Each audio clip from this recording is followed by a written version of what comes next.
If you remember from our discussion under trade, class, our topic for today is inventory. If you remember from our discussion under trade and other receivables, we're accounting from the point of view of the seller. But this time for inventory, point of view naman tayo ni buyer. Okay? Now, inventory is a major topic in financial accounting. That's why we'll divide our discussion into two parts. Part 1 is about concepts, formulas, and measurement, and part 2 is about estimation. Let's start with the concepts. The accounting standard that we will use for inventory is IAS or PAS 2. And according to PAS 2, by definition, inventories are assets held for sale in the ordinary course of business. Now, meron tayong two key points dito. Number 1 is held for sale. Ibig sabihin, class, yung inventories, binibenta daw natin yan sa mga customers. And the second point is ordinary course of business. It means, dapat aligned yan sa main line of business natin. Okay? I'll give you some examples. For example, si Jollibee. Ang inventories ni Jollibee, yung fries, burgers, spaghetti, etc. Now, si National Bookstore, ano yung mga inventories niya? School supplies, okay? Notebooks, papers, pens, mga ganyan. Now, si Apple, nagbebenta ng iPhones, ng Mac. So, ang inventory ni Apple, mga cellphones, laptops, tablets, okay? And then, for example, si Ayala Land, property developer, nagbebenta ng condominiums and townhouses. So, yun yung mga inventories ni Ayala Land. Again, para mag-qualify ka as inventory, dalawa yung key points natin. Again, held for sale, binibenta natin sa customers, and ordinary course of business, dapat aligned yan sa main line of business natin. Okay? Now, we can classify inventories into two. Okay? Inventories of a merchandising entity. Another term for merchandising is retail or trading. And inventory of a manufacturing entity. Sir, ano difference ng merchandising and manufacturing? Pag sinabi mo merchandising class, it means complete na yung inventory. Okay? Sir, ano ibig sabihin mo sa complete? I'll give you an illustration. Let's say, ang business natin is nagbebenta tayo ng marker. Okay? Ang ginagawa natin, mag-order tayo kay Shopee ng marker. And then tayo sa ABC. And then yung marker na yun, ibibenta natin sa mga customers, sa mga students. Okay, let's say binili natin kay Shopee for 100 pesos, ibenta natin for 120 pesos. Yung binili natin marker kay Shopee, complete na yan. Okay, ready na para i-resell dun sa mga customers. Ang tawag natin doon class is merchandising. Again, pag merchandising, complete na yan, ready for resale. Pag sinabi mo manufacturing naman, kailangan pa natin i-assemble or i-manufacture. Same illustration, marker pa rin yung binibenta natin. Pero this time, bibili tayo ng parts from different suppliers. Supplier X, Supplier Y, and Supplier Z. Ano ba yung mga parts nito? Well, merong ink, merong cap, and yung body. Ayan. So, yun yung mga parts natin. Bibili tayo from different suppliers. Tayo sa ABC, i-assemble natin yan. Gagawa tayo ng complete na marker, and then saka natin ibebenta sa customers. For example, ang nagastos natin is 80 pesos, and then bibenta natin for 120 pesos. So again, merchandising, complete na yung inventory. Manufacturing, kailangan natin i-manufacture or i-assemble. Now, ang assumption in financial accounting for FAR, merchandising. Alright? Yung manufacturing, di-discuss natin yan under cost accounting in FAR and in management services. So again, in financial accounting, ang assumption natin is merchandising. Alright? But FYI na lang, no? FYI, merong 3 kinds of inventory kapag manufacturing. No? Meron tayong tinatawag na raw materials, work in process, and finished goods. Okay? Pag sinabing raw materials, sa illustration natin, iyon yung ink, cup, and body ng marker. Alright? Pag sinabi mong work in process naman class, it means, well, hindi pa complete. Kaya in process pa lang siya. For example, ang na-assemble pa lang natin, ito pa lang. Wala pang cup. Ang tawag natin doon is work in process. Let's say 50% complete. Ayan. Work in process ang tawag dyan. Pag na-complete na natin, ready for resale na, ang tawag natin dyan class is finished goods. 100% complete. Alright? So, yun yung kinds of inventory under a manufacturing entity. And FYI, again, the costs of your work in process, finished goods are composed of direct materials, direct labor, and overhead. So again, FYI lang to ha. Pag sabi mo direct materials, yun din yung raw materials, yung ink, cup, and body natin. When you say direct labor, yun yung pinasweldo natin or yung salary na binayad natin dun sa nag-assemble nito, sa mga workers natin. Okay? When you say overhead, ang example siya, yung rent, okay, utilities, depreciation, and so on and so forth. So again, for manufacturing, aralin natin yan extensively under cost accounting. Okay. Now, let's go to inclusions. Sir, ano ibig sabihin mo sa inclusions? Very important class in accounting na we have to know kung ano yung mga goods na i-include natin as inventory. Sir, ano yung rule natin dyan? The general rule class is we include the goods as our inventory if we have the legal title. Okay, ito yung key point dyan. Dapat may legal title tayo. Pag may legal title tayo, i-report natin yung inventory as our assets in the balance sheet. Okay? Now, what do you mean, sir, by legal title? Pag legal title, ibig sabihin class, we have control and ownership over the inventory. Okay? Control and ownership. Hindi requirement na physically nasa atin yung inventory. Yung physical possession, hindi siya requirement para i-include or sa legal title. Okay, again, ang kailangan lang natin is meron tayong control and meron tayong ownership. I'll give you some illustrations para mas malinaw. Let's say tayo si SM Department Store. Ayan. So, SM Department Store. And then meron tayong warehouse. Okay, so ito yung mismong store, ito yung warehouse. Alright, so ito yung mga included sa inventory ni SM Department Store. Number one, so that muna, explain ko later, goods. Okay, goods owned and on hand. Okay, goods owned and on hand. So, ibig sabihin class, lahat ng goods na nasa store natin and nasa warehouse natin, i-include natin as inventory. In this case, lahat ng naka-display dun sa department store and yung naka-stock dun sa warehouse, i-include natin yan as our inventory. Okay, yung ibig sabihin ng goods owned and on hand.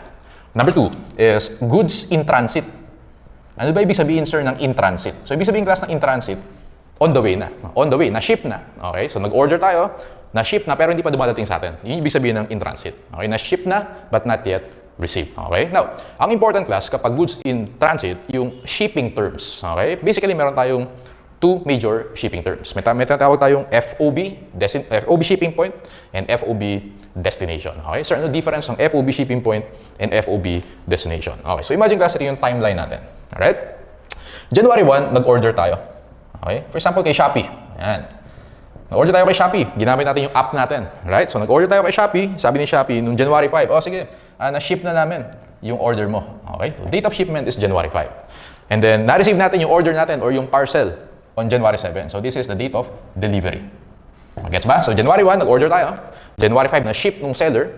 January 7, na-receive natin yung order natin. Okay? Now, when you say FOB shipping point, ibig sabihin class, matatransfer yung ownership, okay, at the point of shipment, kaya shipping. Pag na-ship na yung goods, meron ng transfer of ownership.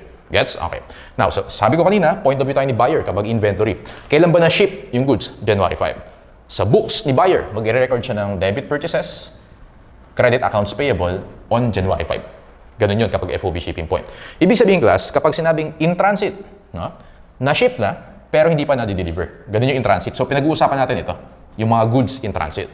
Now, kapag buyer ka, ikaw yung bumibili. Kapag FOB shipping point, pag na-ship na, okay, pag na-ship na, sa'yo na yung goods na yan, kahit in transit pa lang yan. Okay, again, kapag FOB shipping point, may transfer of ownership na at the point of shipment. Gets? Okay. So, ano naman yung FOB destination? From the term itself, merong transfer of ownership pag dumating na sa destination or kapag na-deliver na. Okay? So, ibig sabihin, magre-record ka lang ng debit purchases, credit accounts payable, dun sa January 7 kapag FOB destination. Okay? So, kapag in transit pa lang, tapos buyer ka, and then FOB destination, hindi pa sa'yo yung goods. Kailan mapupunta sa'yo yung goods? Pag dumating na siya at the date of delivery. Okay? Now, isama ko na rin yung seller. Okay? So, buyer, yun naman talaga yung topic natin. Pero pag seller, ganun din yung concept. No? Kapag seller ka naman, class, and then FOB shipping point, hindi na sa'yo yung goods. Okay? Kasi, nag-transfer na yung ownership dun sa buyer. Alright? Kapag naman FOB destination, in transit pa lang, sa'yo pa rin yung inventory na yan. So, opposite naman siya. Okay? Kasi again, may transfer of ownership na. So, sulat mo muna yan later, i-apply natin yung concept sa handouts natin. Okay? Now, another important concept class in goods in transit and yung mga shipping terms na yan, tandaan mo class, ito yung general rule natin pagdating sa freight. Okay? Pagdating sa freight, okay, tandaan mo class, the owner of the goods pays for the freight. Yan yung general rule natin. Sir, ano ibig sabihin mo dyan? Owner of the goods pays for the freight. Dito tayo sa FOB shipping point. Tama ba class, pag FOB shipping point, January 5 pa lang sa yung inventory.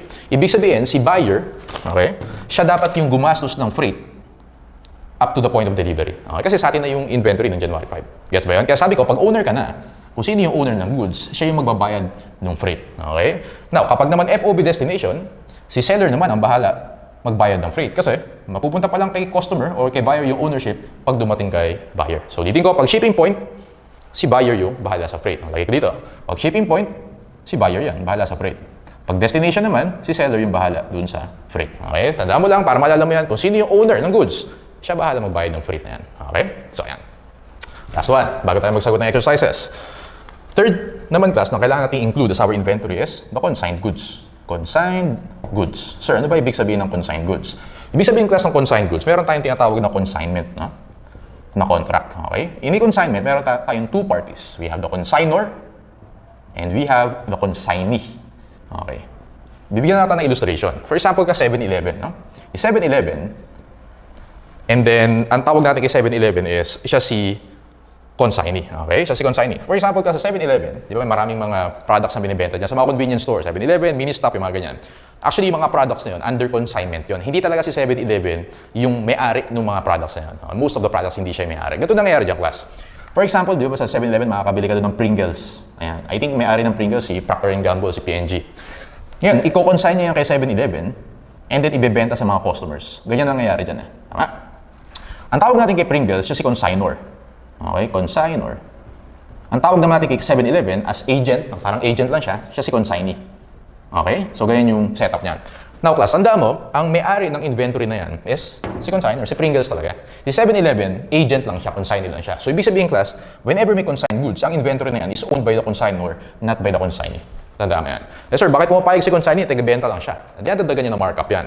For example, Pringles, let's say 100, ibebenta ni 7-Eleven yan, let's say 150. So, yung 50 pesos, kay 7-Eleven mapupunta yan. Okay? Tawag natin dyan, class, is si consignment. Tandaan mo lang, pag consignment, yung goods included, kay consignor. Kay consignee, hindi yan kasama. Okay? Ayan.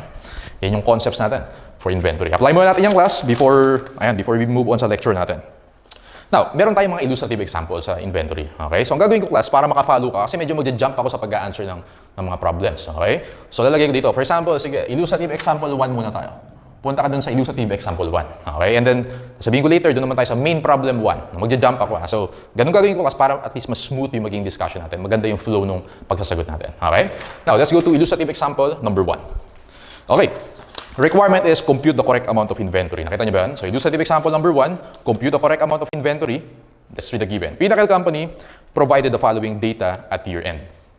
Items counted in the warehouse. So, alamin natin, class, for each line item, tingnan natin kung included ba siya as our inventory. Okay? And yung inventory, class, pinapresent natin yan sa balance sheet. Okay? If you remember, sa balance sheet natin, cash and cash equivalents, trade and other receivables, and then inventories. So, that's why very important na malaman natin kung ano yung mga units or mga goods na i-include natin as inventory. Okay?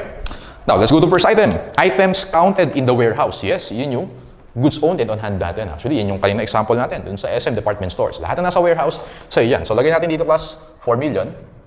Plus, items included in the count. Okay, so kung mapapansin mo kasi sa first item, ganito nangyari dyan. Ito yung warehouse, dyan nagkaroon ng count. Binilang. Tama? Nung binilang yung inventory, ang amount niya is 4 million. Gets? Okay. Now, punta tayo sa second item. Items included in the count. So, kasama daw sa 4 million na nasa warehouse. Tama? Specifically segregated per sales contract. Ano ibig sabihin nun? Pag sinabing sales contract, obviously, nabenta na yan sa customer. Okay? Pag nabenta na sa customer, hindi na sa atin yan. Hindi na natin inventory yan. Is nasama yan sa count. Nasama sa 4 million. So, tatanggalin natin sa 4 million yan. Okay? So, magma-minus 100,000 tayo. Gets mo yung class? So, kasi sabi, included sa count. Eh, nabenta na yan. May kontrata na. May sales contract na. So, hindi na sa atin yan. Kaya nag-minus tayo. Kasi yung 100,000, nandun yan sa 4 million. Gets? Okay. Next, items in receiving department. So, meron tayong receiving department. Lagyan natin R. So, pag nag-order tayo, marireceive natin yan, and ita-transfer natin sa warehouse. Ganun nangyari dyan. Items in receiving department, returned by customer in good condition. Binalik ni customer. Okay? So, sa atin ba yung inventory na yan? Yes, sa atin yun. Tama. Pero, i-add mo ba dito yan? Yes. Bakit, sir? Kasi wala pa yan sa 4 million. Tandaan mo, yung count, nasa warehouse yan. Okay? Ibig sabihin, yung nasa receiving department, hindi pa natin na-count yan. So, plus 50,000. So, minsan medyo mag-i-imagine ka rin sa inventory. May warehouse, doon nag-count. Tapos may minention na merong items sa receiving department. Obviously, hindi nakasama yun sa count. Kailangan natin i-add yan. Nakalagay naman good condition. Ibig sabihin, pwede natin ulit ibenta sa ibang customers. Right? Next, items ordered and in the receiving department. Invoice not received. Okay. Items ordered and in the receiving department, invoice not received. So, take note dito, class. Tayo yung nag-order. Tayo si buyer. Okay? Na-receive na natin. Nasa receiving department na. So, ibig sabihin, whether FOB shipping point or FOB destination. Tama ba? Pag shipping point, sa atin na yung goods noong January 5. Pag FOB destination, sa atin yung goods noong January 7. And na-receive na natin. So, regardless of FOB shipping point or FOB destination, sa atin na yan kasi na-receive na natin. Tama? Nakalagay na sa receiving department. So, it means hindi pa natin nabilang yan. Okay? So, add natin yan. Plus 400,000. Next is items ordered, invoice received, but goods not received. Okay? Freight is paid by the seller. Uy, sabi ni sir, kung sino yung may-ari ng goods, siya yung magbabayad ng freight. Okay, so si seller daw nagbayad, ibig sabihin FOB destination yan. And nakalagay dyan, goods not received. So hindi pa natin nare-receive, ibig sabihin, kay seller pa yung goods na yan. Huwag mo isasama dito yan. Tama? So hindi natin isasama sa inventory natin yan. Gets ba yan? So yun yung mahalaga dito sa freight. Again, kung sino yung owner ng goods, siya magbabayad ng freight. Okay? So wala tayong adjustment dyan. Hindi natin isasama sa account natin. Items shipped today, invoice billed, FOB shipping point. Take note naman, class, Dito, seller naman tayo. Okay? Sa last 2 items, buyer tayo. Sa next 2 items, seller naman. Magkaibang point of view. Item shipped today, invoice mailed FOB shipping point. Okay? Kapag tayo si seller, na-ship na natin, hindi na sa atin yung goods. Tama? Pag FOB shipping point. Tama? Pag na-ship mo na, may transfer of ownership na. So, tama lang. Huwag mo isasama dito yan. Gets? Okay. Next, item shipped today, invoice mailed FOB destination. Na-ship na natin, pero FOB destination. So, most likely, hindi pa nare-receive yan ni customer kasi today pa natin na-ship. Sa atin pa rin yan. Okay? So, plus 150,000. Okay? Next. Items currently being used for window display. On display, nasa store or naka-display po for customer. Sa atin yan. Tama? Now, wala yan sa warehouse kasi naka-display eh. So, ibig sabihin, hindi natin na-count yan. So, isasama natin yan. Plus 200,000. Next is items on counter for sale, yung malapit sa counter. Obviously, hindi natin yan nabilang sa warehouse. Wala yan sa 4 million. So, isama natin plus 800,000. And then, items in receiving department, refused by Pinnacle because of damage. Okay, so na-receive natin, pero damage, so babalik natin kay supplier. Tama? Pero hindi natin nabilang yan kasi ang binilang natin yun nasa warehouse. So, basically, hindi pa natin na-consider yan sa 4 million. So, wala tayong gagawin dyan. Hindi natin ibabawas dito kasi wala siya sa 4 million. Gets? Okay. Next, items included in count, damaged and unsaleable. Included in count, nakasama doon sa 4 million. Pero unsaleable, tanggalin natin yan. Hindi na nabebenta yan. Huwag mo isasama as inventory. And last item, items in the shipping department. So, meron tayong shipping department. Okay, ibig sabihin tayo si seller, i-ship pa lang natin. Okay? So, wala pa nangyayaring shipment. So, ibig sabihin, kahit FOB shipping point or FOB destination, since wala pang shipment, sa atin pa rin yan. Okay? Plus natin sa plus 250,000. Okay, let's compute for the total amount of inventory. 4 million. Minus 100,000 plus 50,000 plus 400,000 plus 150 plus 200 plus 800,000 minus 50,000 plus 250. Nakuha ko dito class is 5.7 million. This is your answer for illustrative example number 1. Okay, key points to remember for this illustrative example. Ingat ka kung saan nag-count. Tandaan mo class, yung 4 million na yan, which is yung count, okay, nasa warehouse. Lahat daw ng goods nasa warehouse, yun yung binilang. Okay? So, lahat ng binilang, ayan, 4 million yan. Alright? So, ibig sabihin, lahat ng nandun sa receiving department at shipping department, wala yun sa 4 million. Okay? So, ganyan siya. Ingat ka doon ha. And then, ito yung mga items na kailangan i-include or exclude. Answer natin is 5.7 million. Okay? Ingat ka rin kapag point of view ni buyer or point of view ni seller. Okay? So, yun yung mga ingatan mo. Sige, so, illustrative example number 1. Let's go to main problem number 1. So, lalagay ko dito class, main problem number 1 naman. So, erase na natin to. Okay? So, ano lang class ha? Sunod na lang kayo dun sa ayan, pag sabi ko main problem, yan yung nandun sa, well, obviously nasa handouts natin, no? Main problem number 1, nakita mo yung Sheila Company. O, yun yun, ha? Sige. So again, mag-jump ako, illustrative example, main problem, illustrative example, main problem. Ganun gagawin ko, ha? Sige. Okay. Question is, the correct amount of inventory to be reported as of December 31 is, so ganun pa rin, parang ginawa lang natin dun sa first problem na sinolve natin. Let's read the problem. Sheila Company reported an inventory balance of 2,575,000 on December 31, which was based on physical count conducted as of December 29. Ingat ka doon, class, sa mga dates. Sa main problem number 1 natin, class, this is December 29, and then this is December 31, okay? Take note na dito nagkaroon ng count. Okay? Diyan nagbilang ng inventory. Pero ang kailangan nating malaman is the inventory as of December 31. Kasi syempre, yun yung year-end natin, yun yung balance sheet date, tama? So dito ka nag-count, December 29. Sige, and then, nakalagay dyan, class, based on physical count, 2,575,000. Tama? Yung na-compute na inventory. Tingnan natin kung may mga kailangan na adjustments. Let's go to bullet number 1. Goods costing 120,000 purchased FOB shipping point were sent by the seller on December 30 and were received by the company on January 5. O, tingnan mo muna, ano ka ba dito? Buyer or seller? Well, buyer yan kasi purchased eh. Buyer. And then tingnan mo yung shipping terms. FOB shipping point. Di ba class, tama ba kapag buyer ka na FOB shipping point, pag na-ship na ni seller, sa atin na yan. So, kailan ba na-ship yan? Okay, FOB shipping point sent by the seller on December 30. Na-ship noong December 30 and were received by the company on January 5. Hindi mag-matter sa atin kung kailan na-receive. Ang mag-matter sa atin kailan na-ship kasi shipping point. Na-ship siya noong December 30, which is dito. Okay, ibig sabihin, hindi siya nasama sa count, sa bilang. Kasi nag-count noong December 29. Got it? So, gagawin ko dito, class, magpa-plus 120,000 ako. Okay, bullet number 1, plus 120,000. Gets nyo ba? So, ginawa ko muna, tingin ako kung buyer or seller. Buyer. FOB shipping point. Okay, pag buyer na FOB shipping point, pag na-ship na sa atin yun, may transfer of ownership na. Gets? Okay. Ngayon, December 30, na-ship. December 29 tayo nag-count, hindi pa na-consider yung 120. That's why we add 120,000. Next. Goods costing 150,000 purchased FOB destination. Uy, FOB destination. Ibig sabihin tayo yung buyer kasi purchased. So, ibig sabihin sa atin yung goods kapag na-receive na natin. Alright? We're sent by the seller on December 27 and were received by the company on January 2. January 2 pa natin na-receive. Okay? So, ibig sabihin, hindi nasama sa account. Obviously, hindi nasama sa account. Wala pa sa atin eh. Huwag mo isasama dito yan. Tama lang, walang adjustment dyan. Okay? Tama lang na hindi niya sinama dun sa 2,575,000. Okay?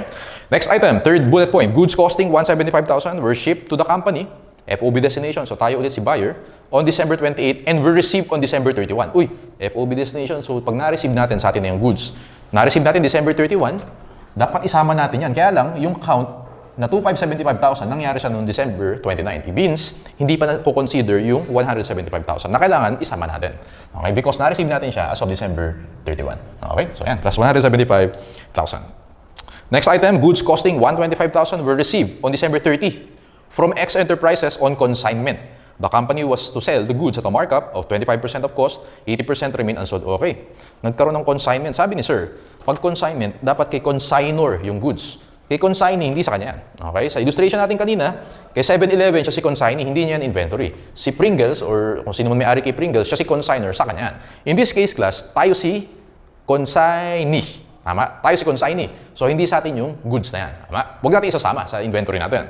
Ngayon, kailan ba na-receive yan? December 30. Dito natin na-receive. Hindi natin siya nabilang. Kasi December 29 tayo nag-count. So, tama lang na hindi natin siya na-count. Okay? Kaya ingat ka dun sa mga dates. Kailan nag-count? Na-count ba natin or hindi? In this case, tayo si consignee, alam natin ang rule, hindi natin inventory yan. Na-receive natin December 30, it means hindi natin siya na-count since nagkaroon ng count noong December 29. So wala tayong adjustment. Tama lang yung ginawa. Okay? And last item, goods costing 130,000 and 125,000 were sent on consignment to Y company. Tayo naman si consignor. Alam natin ang rule, pag si consignor ka, sa'yo yung goods. Okay?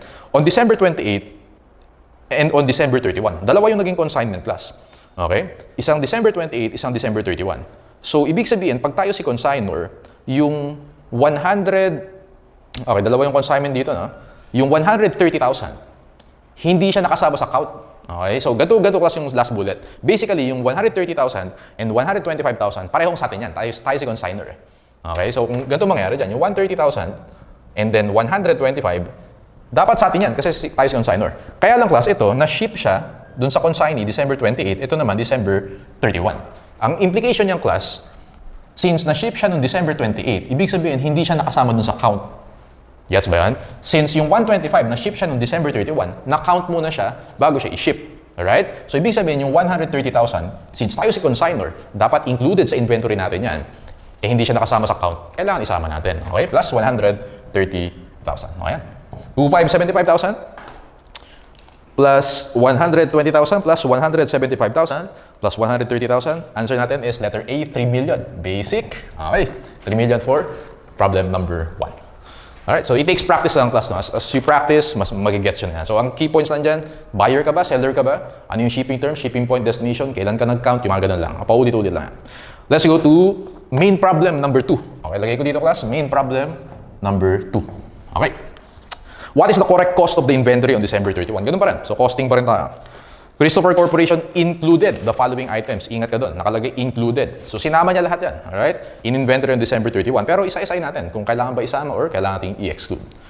First item, materials or raw materials. So, sabi ko kanina, pag manufacturing, kasama sa inventory mo yan. Raw materials, work in process, and finished goods. So, okay yan. Tama lang. So, lagay natin raw materials or materials. M na lang. Okay? Hindi. Kung titingin ko na pala. Materials. 300,000. So, lagyan mo dyan, 300,000. Sama natin yan. Advances for materials ordered for January delivery. Nag-advance tayo kay supplier sa January pa yung delivery. Obviously, wala pa yun. Advances pa lang. Wala pang shipment, wala pang delivery. Huwag mo isasama yan. So, advances to supplier yan, which is a current asset. Pero definitely hindi yan inventory. Materials in transit, FOB destination. Okay. So, bumili tayo. Okay. Pero in transit pa lang siya. Okay. Wala pa sa atin, basically. On the way pa lang. FOB destination. Hindi pa sa atin yan. Kasi FOB destination, magiging sa atin pa lang pag dumating na sa destination. Which is sa illustration natin kanina sa January 7 pa. So, huwag mo isasama yan sa inventory. Next, goods in process. Cost of materials and direct labor, 200,000. Yung goods in process, yun din yung work in process. So, kasama yan. Work in process, which is, nakalagay dyan 200,000. Kaya lang class, ingat ka dyan. Nakalagay, cost of materials and direct labor. Sabi ko kanina, yung work in process and finished goods, laging merong direct materials, direct labor, and overhead yan. Okay, laging tatlo yung components yan, ha? Now, ang gagawin ko dyan, class, erase ko muna to. Ganito gagawin ko dyan, no? Dun sa work in process na yan, actually may kulang dyan, no? So, sa work in process na yan, dapat dyan, merong raw materials, merong direct labor, or direct materials, direct labor, and overhead, no? nakalagay dyan, so 200,000, tama? So materials, labor lang nakalagay dyan. Kulang ng overhead, dapat may overhead yan. Laging may overhead dapat, okay? Hindi pwedeng materials at labor lang. Na kung titingin ka sa next item, yung finished goods in factory, including overhead of 100,000, okay? So yung finished goods na yung class, tingnan mo, nakalagay dyan 500,000, which is actually isasama natin yan, no? 500,000. Nandyan lahat. Merong materials, merong labor, merong overhead. Okay? So, direct materials, direct labor, and overhead. Ngayon class, kung makikita mo dyan, nakalagay 100,000 daw yung overhead. Alright? So, ibig sabihin, yung direct materials and direct labor, 400,000 yan. Nakuha niyo ba yan? So, ang basically, ang kinukompute ko dito, kailangan natin malaman class kung how much yung overhead dun sa work in process. Kasi ang nakalagay dyan, yung 200,000, materials and labor lang daw yan. Okay? So, ang gagawin ko dyan, dun sa finished goods, yung 100,000, pag divide ko yan by 400,000, makukuha ko 25%. Okay? So, ibig sabihin class, yung overhead is 25% of direct materials and direct labor. Okay? Now, kung 200,000 to, dun sa work in process natin, times 25%, makukuha ko dito 50,000. Okay? So, ibig sabihin, 200 plus 50, 250,000 talaga yung total cost of our work in process. So, lalagay ko dito, class, 250,000. Okay, sir, pwede pa ulit? Oh, nandito na. Okay. So, ganito nangyari dyan, class. Sabi dyan, goods in process at cost of materials and direct labor. Laging tatlo. Materials, labor, and overhead. Again, i-expound natin sa cost accounting yan, ha? So, FYI na lang yung item na yan. So, nakalagay dyan, 200,000, pero materials and labor pa lang yan. Kulang pa ng overhead yan. Kahit hindi sabihin sa problem, dapat lagi may overhead. Tandaan yan.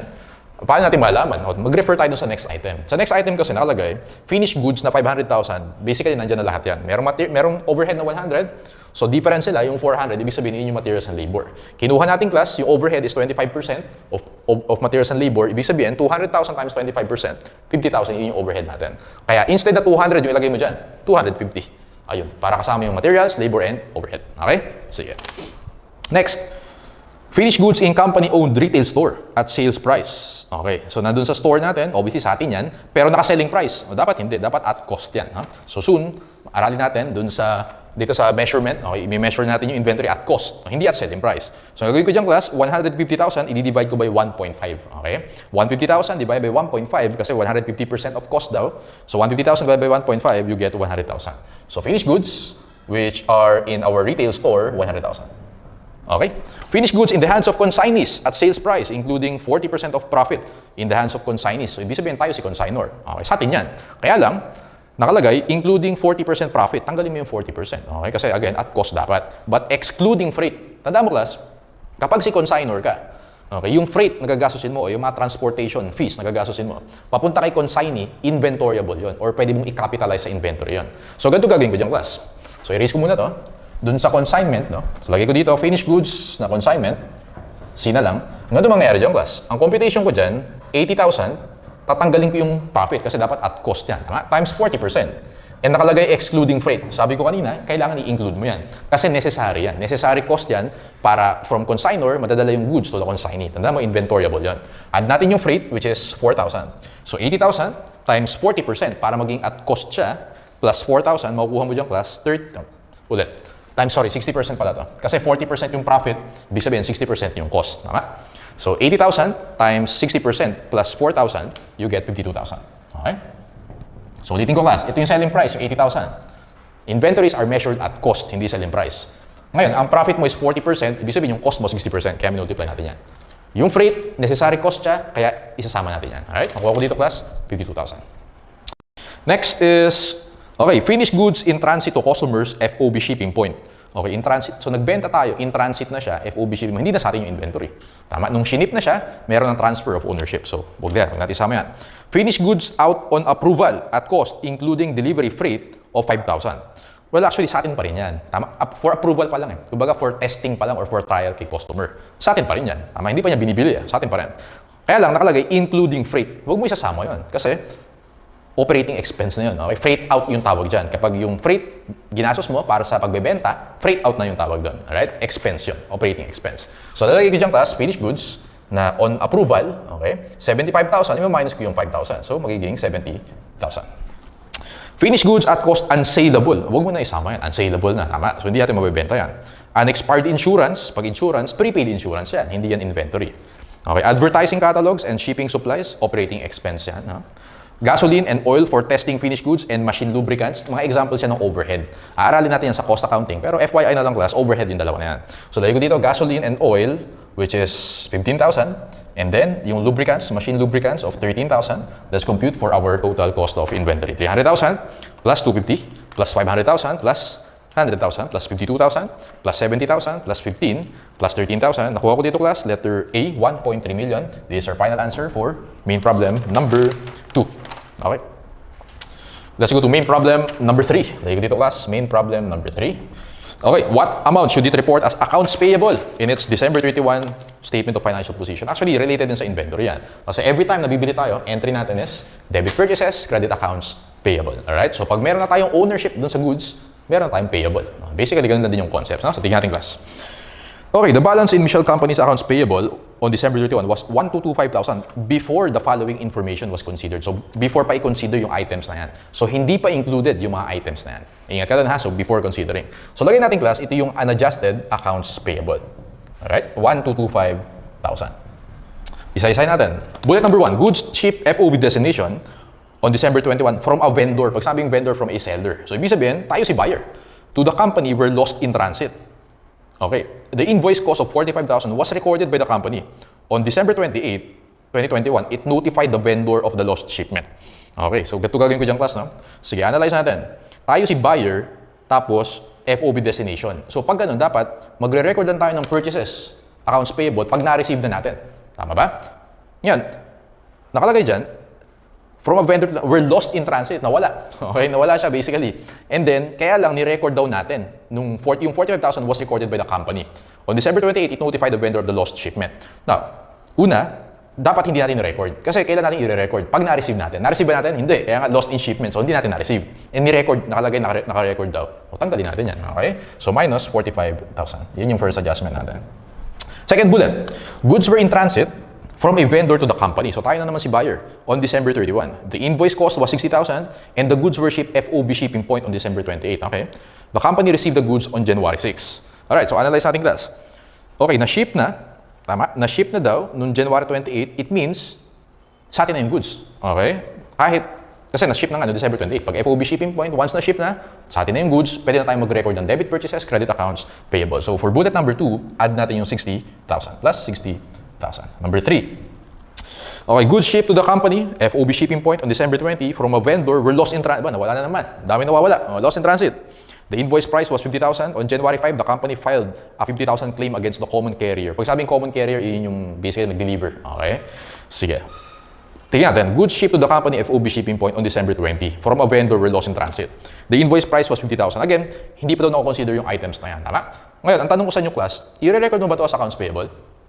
Yan, nawala nga eh. Lost in transit, i-record mo ba yan? Answer is, yes. Bakit sir? Kasi pag FOB shipping point, sa'yo na yung ownership kapag na-ship na. Okay, ibig sabihin, as of December 20, sa atin na yung goods na yan. Kahit mawala pa yan in transit. Okay, so ang gagawin ko dyan class, plus 50,000 ako dyan. Sir, bakit ganun? Nawala nga in transit tapos meron kang accounts payable? Yes. Pero ang mangyayari dyan, sisingilin mo yung common carrier. Gets ba yan? So yung common carrier o yung nag-deliver, sisingilin mo yun ng 50,000. Yun yung ibabayad mo nung kay supplier. Pero since FOB shipping point yan, nung na-ship nung December 20, na-transfer na yung risk and ownership sa'yo. So yung risk na nawala yan, tayo na yung mag-shoulder nun. Wala nang pakialam si supplier doon. Pero sabi dyan, nag-file daw ng claim against common carrier. Kumbaga, meron kang receivable from the common carrier. Pag na-receive mo na yun, yun ibabayad mo kay supplier. But since FOB shipping point yan, nung na-ship na, sa'yo na yun. Kaya meron kang accounts payable dyan. Gets? Okay. Last item, on December 27, a vendor authorized the company to return for full credit. Okay, babalik natin kay seller. Goods shipped and billed at 35,000 on December 20. The returned goods were shipped on December 27. A 35,000 credit memo was received and recorded by the company. Okay. Now, nung bumili tayo, pero binalik natin guys, kay supplier. O baka siguro, baka may damage yung nabili natin ng goods. Kailan natin na ship back dun kay buyer? December 27. Nakalagay dyan, nakalagay dito, ayan, were shipped by December 27 and then, okay, basahin ulit natin class. A vendor authorized the company to return for full credit goods shipped and billed at 35,000 on December 20. The returned goods were shipped by the company on December 27. Since binalik natin kay supplier yan, dapat wala ka ng payable. Tama? So, meron tayong adjustment for number 4 minus 35,000. Okay, so let's compute for the adjusted accounts payable. 1,225,000 minus 45,000 plus 60,000 plus 50,000 minus 35,000. Answer natin class. 1,255,000. 1,255,000. That is letter C. Okay. And then, next item, main problem number 4. Main problem number 4. Okay, let's continue. The adjusted net sales, so sales naman. So pag sales, point of view naman tayo ni seller. Pero ganun din yung concept nito. Kapag titingnan din natin yung kung may transfer of ownership na, right? Can the company's usual terms are net 60 FOB shipping point. So take note, FOB shipping point. Ibig sabihin class, kapag si seller ka, pag na-ship mo na kay customer, debit AR credit sales na yun. Mag-record ka ng debit AR credit sales. Obviously, hindi na sa'yo inventory pag na-ship mo na. Sales net of returns and allowances total 2.3 million. So lagay natin class, unadjusted sales 2.3 million. Okay, 2.3 million. Tingnan natin baka may mga adjustments dito. Okay, before year-end adjustments, additional data as follows. Bullet number 1. On December 27, it authorized the customer to return for full credit goods shipped and billed at 50,000 on December 15. The returned goods were received by the company on January 4 and 50,000 credit memo was issued on the same date. Okay, so basically sales returns yan. Obviously, sales returns, dapat ibawas mo sa sales yan. Okay, so number 1, minus 50,000 tayo dyan, class. Alright? Next, goods with an invoice amount of 80,000 were billed to customer on January 3. Pag sinabing billed, basically, nag-record ka ng accounts receivable. Debit AR credit sales. Yun ibig sabihin ng binil mo si customer. The goods were shipped on December 30. Okay, ulit natin. Goods with an invoice amount of 80,000 were billed to a customer on January 3. Ibig sabihin, class, ni-record nung company yung debit AR credit sales noong January 3. Pero sabi dyan, the goods were shipped on December 30. Dapat, December 30 pa lang nag-record ka na. Bakit? Kasi ang shipping term, according sa first sentence, is FOB shipping point. So again, pag FOB shipping point, pag na-ship mo na, sales na yun. Debit AR, credit sales. So, ang recording niya January 3, dapat December 30. Ang pinag-uusapan natin is December 31, kailangan i-add natin yan. So, number 2 plus 80,000 tayo dyan. Okay? And then number 3, goods with an invoice amount of 100,000 were billed but unrecorded on December 30. The goods were shipped on January 3. Okay. So, na-ship noong January 3. Ibig sabihin, since FOB shipping point yan, dapat i-record natin yung sales noong January 3.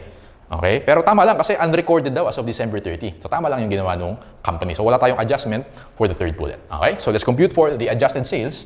2.3 million minus 50,000 and plus 80,000. Answer dito, class, is 2,330,000. Letter A, 2,330,000. Easy. Okay.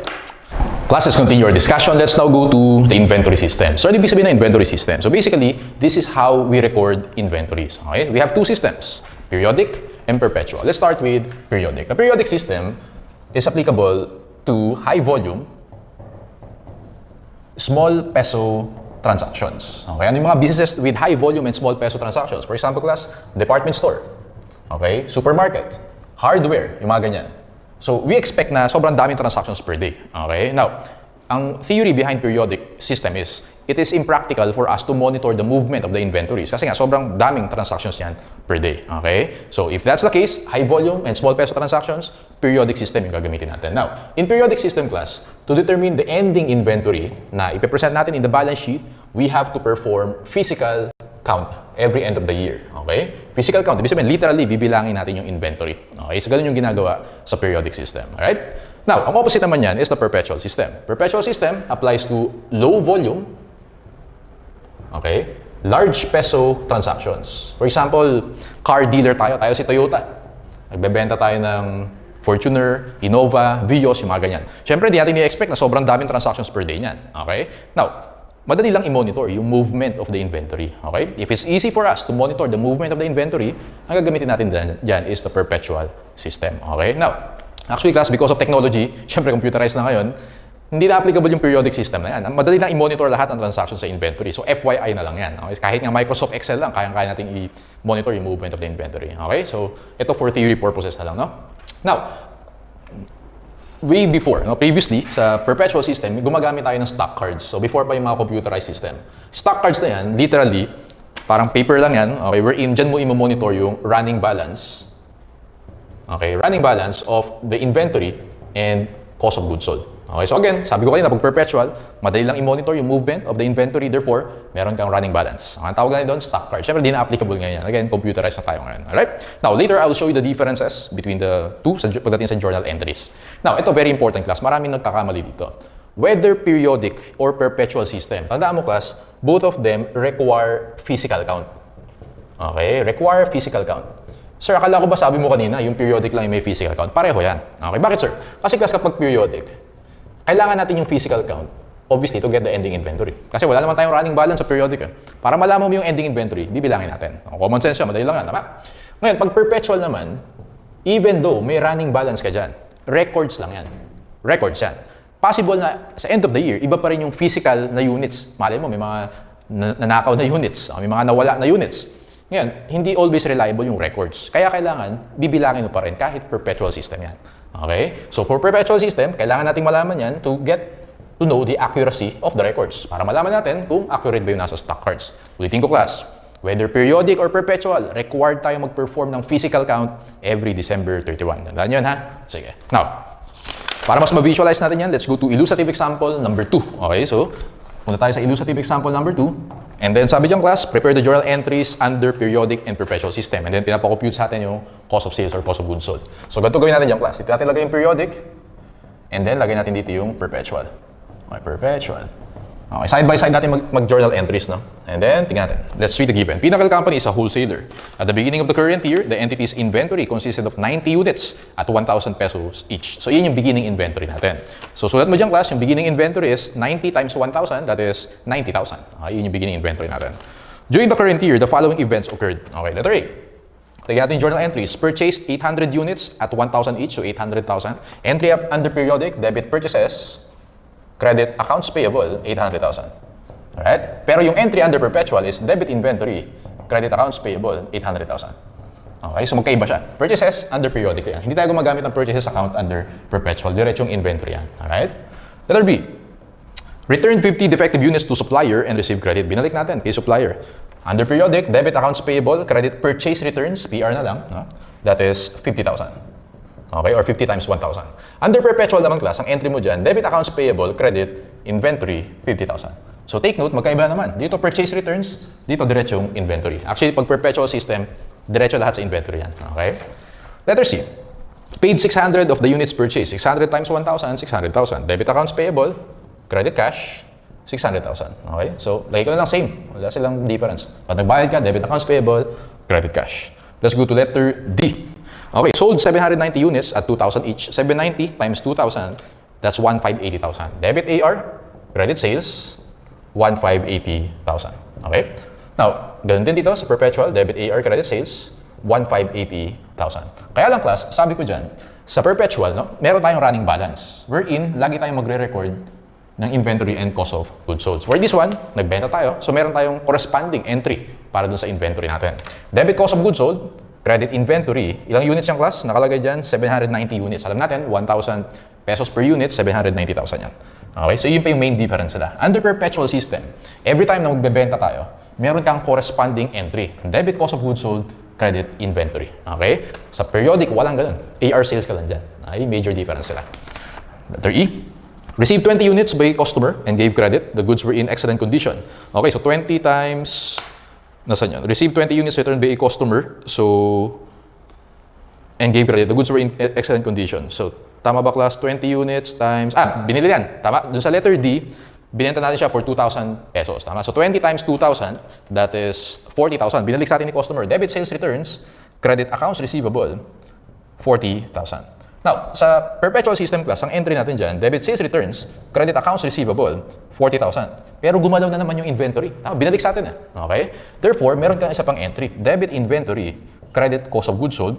Ilang units yan? 20 times 1,000 per unit, 20,000. Okay? Ito na naman, major difference yan. Every time nagagalaw sa inventory, dun sa stock cards natin or running balance, meron tayo laging corresponding entry. So, kanina, nagbenta tayo, may corresponding debit cost of goods sold, credit inventory ka dyan. Dito naman, binalik ni customer. O, di baliktad naman. Debit inventory, credit, cost of goods sold, 20,000. Alright? And letter F. Receive cash of 680 of the units sold. So, 680 times 2,000 yata natin binenta. Tama? 680 times 2,000, 1,360,000. Debit cash, credit AR, 1,360,000.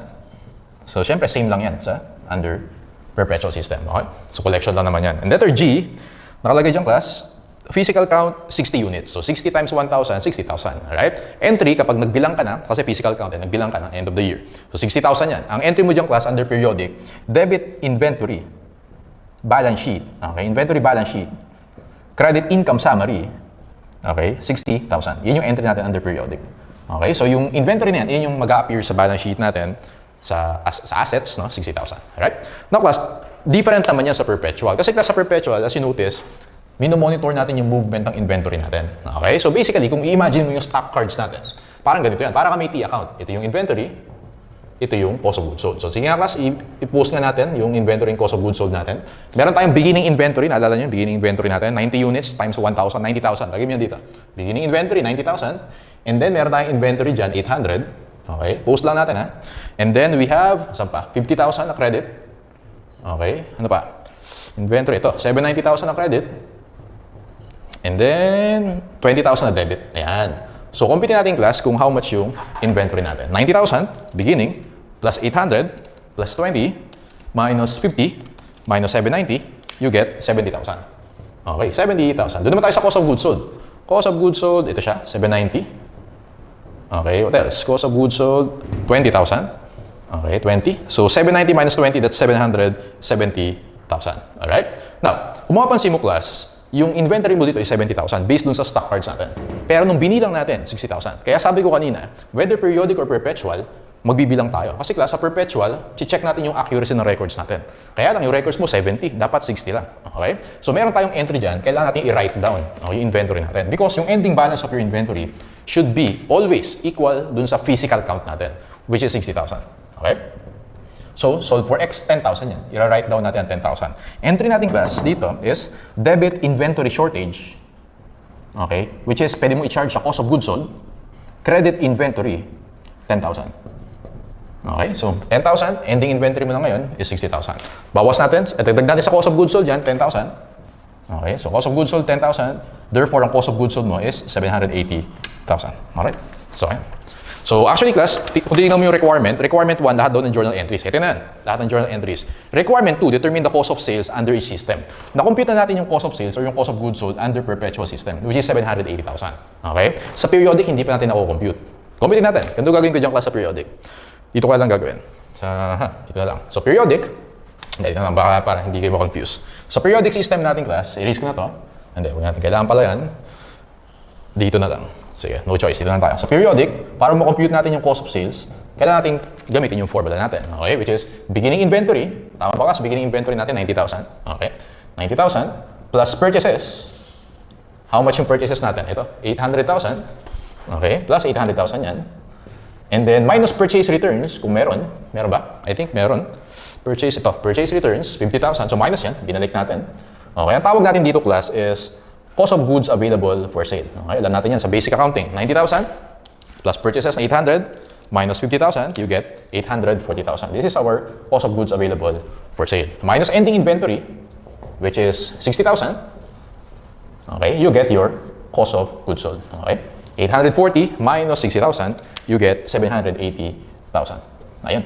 780,000 under periodic. So ito yung cost of goods sold mo under perpetual, 780. Cost of goods sold under periodic, 780. Ending inventory under perpetual is 60. Ending inventory under periodic is 60. Pareho lang makukuha mo dyan. Kasi again, nagkakaiba ka lang sa mga recording. Okay? So key points to remember class. Sa periodic, para ma-compute natin yung cost of goods sold, well, kailangan gamitin natin yung formula na yan. Tama? Ibig sabihin, residual yung cost of goods sold. Makukompute natin yan pag alam natin yung ending inventory. Pag perpetual naman, meron tayong stock cards na monitor natin. Ibig sabihin, nakukompute natin yung cost of goods sold kahit wala yung formula na yan. Alright? So, main difference between periodic and perpetual, well, yung mga terms na ginagamit sa entries. Sa periodic, may mga purchases account ka, purchase returns. Sa perpetual, wala. Diretso lahat sa inventory. Kung imagine mo yan, napopost yan sa stock cards natin. Monitor natin yung running balance yan. Okay? Ano pa difference? Whenever magbebenta tayo, meron ka debit cost of goods sold, credit inventory. Dito sa periodic, walang ganun. Okay? So, yan. Let's go to theory. Jump tayo sa theory questions class. No? Theory numbers 1 to 9 muna tayo. So, okay, sulat ko dito class. Theory. Okay, 1 to 9, dito na lang. Okay, so, theory. Number 1. 2, 3, 4, 5, 6, 7, 8, 9. Ayan, theory is number 1 to 9.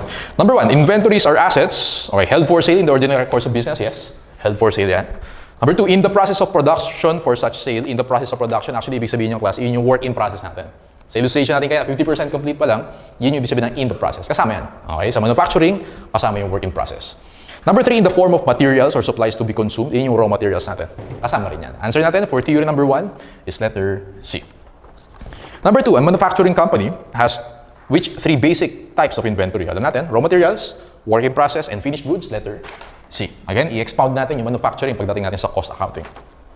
Number 3, which of the following items are comprised, added, or deducted in the cost of inventories according to IAS 2? Tandaan mo lang class, ang ika-capitalize natin sa inventories, lahat ng necessary. Pag kailangan natin i-incur yan to produce the inventory, capitalize natin yan. Otherwise, pag hindi mo naman kailangan, i-expense mo yan.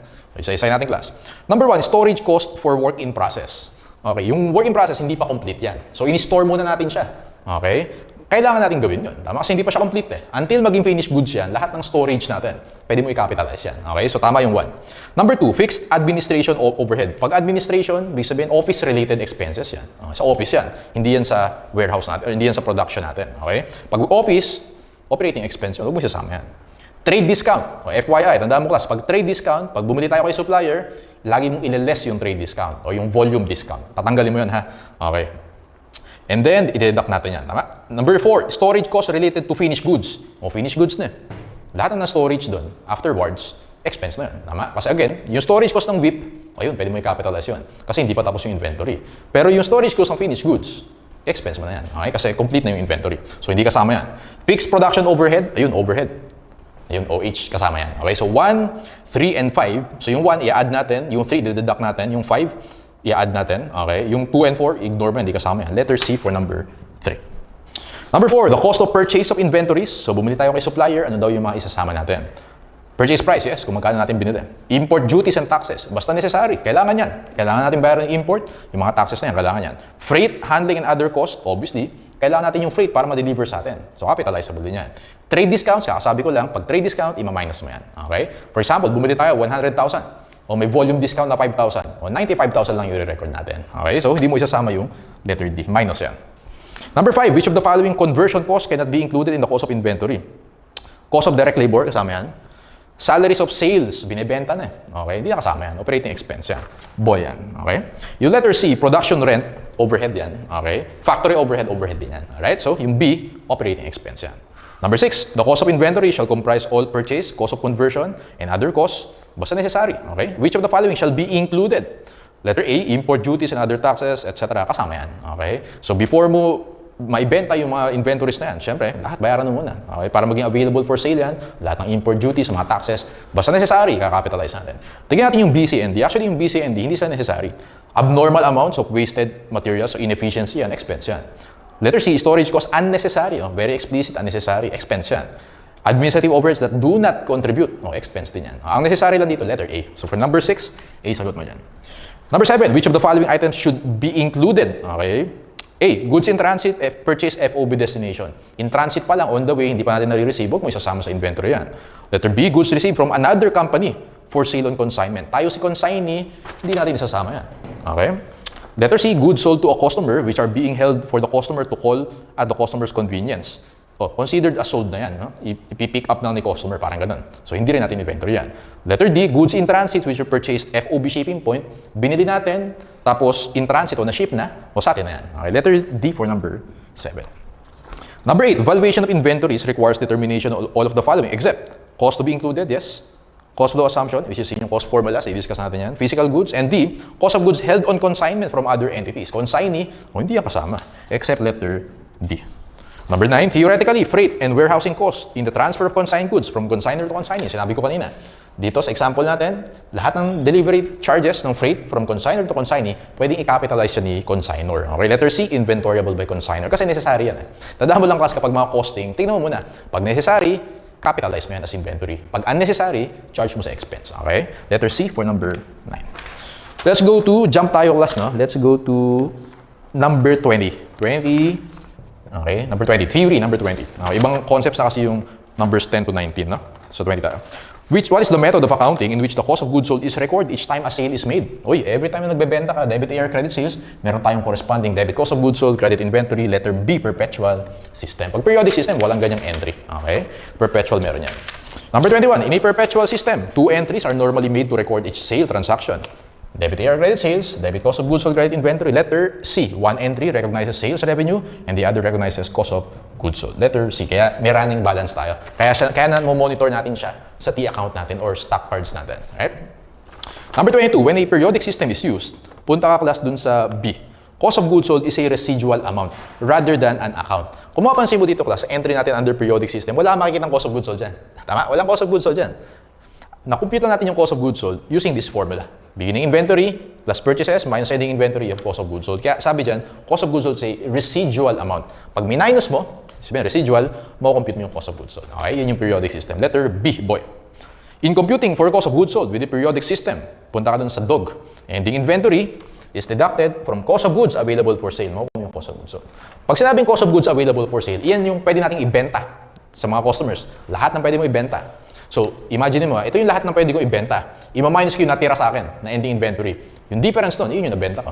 Does that make sense? So, kaya, cost of goods available for sale minus ending inventory yung cost of goods sold. Number 23 is, 22 tayo, is boy. 23 is dog. Okay. And then, jump tayo dun class sa, punta tayo sa 27 muna. 27, okay, and 28. And 27 and 28. When beginning inventory is overstated. Punta tayo dito. Pag overstated daw yung beginning inventory, tignan natin class ha. Then, punta ka dun sa letter C. Cost of goods sold is overstated and the profit is understated. Paano nangyari yun, sir? Tignan mo to class ha. Pag overstated yung beginning mo, tama ba tataas yung cost of goods available for sale mo? Tama? And then, tataas yung cost of goods sold mo. Alright? That's why cost of goods sold is overstated. Now, yung cost of goods sold, kung maalala mo yung class, syempre, meron kang sales minus cost of goods sold, you have gross profit, minus operating expenses, you have your net income. Tama?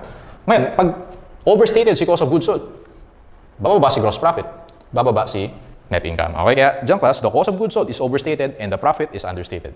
For number 27, letter C. Now, may technique ako ituturo sa inyo. Tandaan nyo mabuti ito, no? Lagi applicable to sa maraming topics. Yung beginning inventory class, tandaan mo, directly related dyan sa cost of goods sold.